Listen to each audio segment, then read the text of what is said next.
Okay, so I got the border done. Well, not really the border done, but I finished putting on the purple and all of that. Double row, kind of like an AB rainbow, and I forgot what the purple's called. But it's kind of a part two of what it is and how I do this part. So the next part I'll do is start the actual fill on this piece. I start from the middle here. You can see there's a mark. From my outline, I do a center mark across, then go half inch out, half inch out. But this one's actually one of my bigger versions, so I go 2.5 out, or 2 inches here, 2 inches there, so it's 4 inches wide here. And then from here, I go 4 inches up to here. But I have this half inch spacing, so this is actually 3.5. It's going to be, by the time it's done, it's going to be 4 inches wide by 3.5 inches tall, which is actually quite big because it gives me a huge surface area to bead on. And this is quite a lot of space. I actually need to go smaller with this one because I didn't need to be that big, but what they ordered. So now I'm going to show you guys how I do the fill section of this little space and how I go across here. I don't have a pattern or anything made right now, and I'm just going to randomly put pieces in here as I see that it should fit. Okay, so with this, like I said, I'll start from the middle.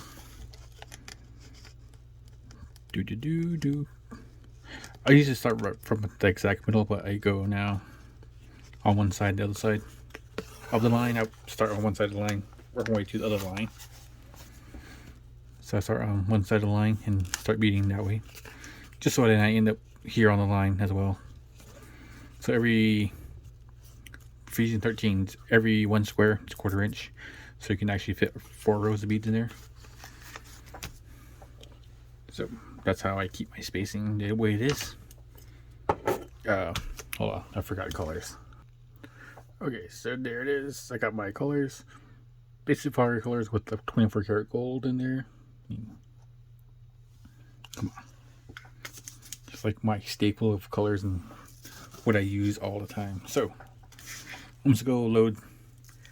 Well, in this space here, that is consistently at 7 beads all the way through. That's what that's what I always use. So that's what gives me that loom work look kind of thing. It just, I don't know, it just so happens to work out that way for me. Don't know why, but it just does. So I'm gonna add these 7 colors, which is the red, maroon, or black, maroon, red, dark orange. Come on. It's always hard to load colors onto this thing. So you see 7 colors. Red, maroon, or red, keep saying red. Black, maroon, red, dark orange, orange, yellow, and white. First colors. I could change it up, but this is just a quick tutorial on what I do. So I run it across straight through like a lazy stitch. That's what it basically is. And this line actually here keeps my beads straight, so that I go through beads down and it keeps my bead lining straight. So I'll put it through right on that blue line, which coincidentally comes out right around that 3rd bead. So I'll tack it down, tack that 3rd bead down in the middle. Both strings, pull it, and then come out behind that dark orange. So that 4th bead will actually be the middle bead. That middle bead there, the 4th one, is where I'll tack that section down. And that's how I tack that row down. So it's a kind of a lazy, I take on a lazy stitch, just go across and then tack the middle bead down, and I'll do that all the way through. So I know 7 beads fit in this little section, so my pattern will be based on just that little bit there.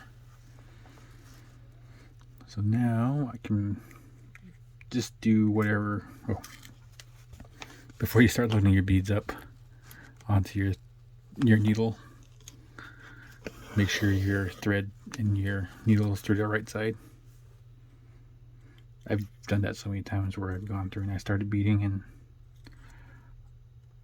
put my beads on and realize I have my needle on the wrong side. And it's mostly when I have a ton of beads on.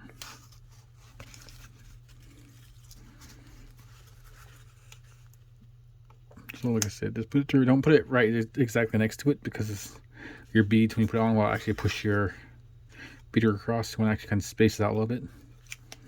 So as you can see, mine's spaced almost about half a bead away from how I want my beads placed. And I'll pull it through, then do the same thing. Go through around that line, that blue line there. Sorry, I'm kind of at an angle trying to see. So I'll put it through. Oh. Pull too hard and my thread gets caught on each other.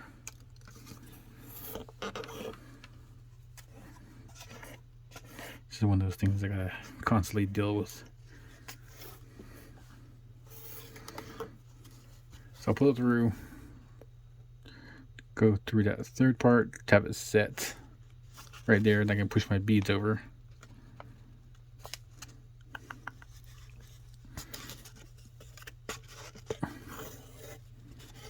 This is quite difficult because I'm not looking directly at it and seeing my beadwork. Okay, that didn't sit right. That fell in the wrong place, so it's pushing my beads to the wrong area. So I kind of pull on it. As you can see, it's set right there in the wrong part. It was be the third bead over. So being consistent is key on doing this. I could have just left it, but it wouldn't have given me that straight look that everybody looks at when I'm doing my beadwork.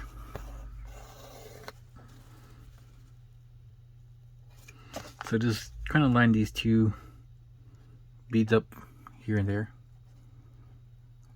So just kind of line two beads up in the middle and beading between them.